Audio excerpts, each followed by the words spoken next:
Hey, this is Brian here. I just wanted to share a little about what I'm getting into here, and I am currently putting a studio in my house. This room is mainly going to be used for tracking guitars or vocals and mixing. I'll still be doing drums, but if a client wants drums, I'm going to be doing those remotely, either at their rehearsal space or Retney space. I have looked at so many different ways of doing this and putting a studio in my house. I have a little piece of property. I'm looking at different ways to add a studio to my house, and I've looked at a couple different ways of doing that. One of the ways was obviously getting a shed and converting the shed. I've done that before. Unfortunately, budget just does not apply here. I'm not able to afford that right now. Honestly, the cost of sheds is ridiculous. Prefab. So I looked at Conex trailers, I looked at campers, I looked at all kinds of different options, and what I came on that was probably the best solution for me in my budget was this little 8x8 room. And this room is not the best room to mix in because it is so small. Bass frequencies are going to be a problem. You're going to have knolls, and where your seating position is, basically it's going to cancel out all the low end. But I'm mixing on headphones, and I don't want to spend a pile of money on acoustic treatment. I'll still have my monitors in here for listening, but I'm not going to be using them for mixing. I'm using my headphones for mixing. But I figured I would share my little journey on getting this space converted, showing you that it can work.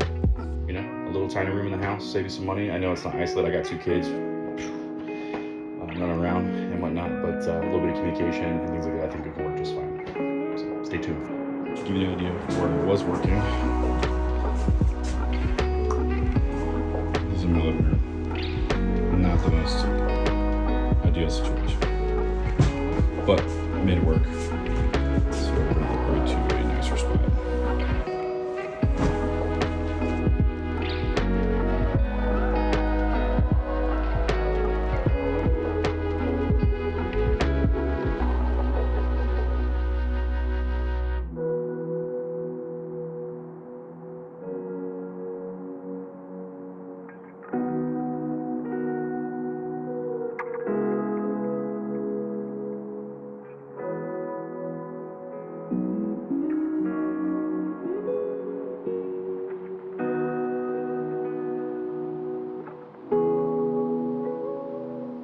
So I put a little time into the studio build, and I think it came out pretty good, honestly, going from a spot in my living room, which was not the best place to try to be creative, to my own little space here. It came out really nice. I think it came out great. I didn't have to spend a bunch of money.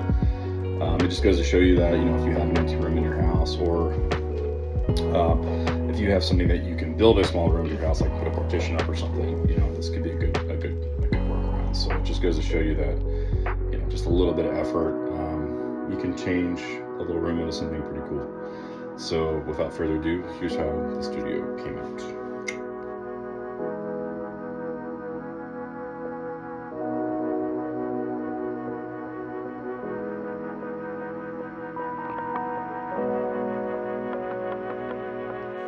So I went with these guitar hangers just because there's not a lot of floor space. Pretty nice, so that's convenient.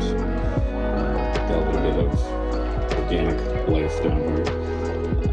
It's a good gift for my wife, so it kind of sets things off, which is cool.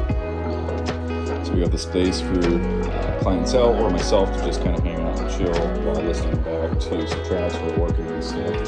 The TV acts as a second monitor, so that the clients and myself can review things. And sometimes it's nice just to throw something up while you're working. So yeah, if you guys have any questions on how I put this together or what I use, I'll be more than glad to help. So that is my studio space that I come up with. And so I guess the next thing now is to try to practice mixing and keep getting better at it, and then trying to land some clientele. I try to document that process as well. And so we'll just see where this next chapter in the adventure takes us. And I will see you guys soon. Thanks.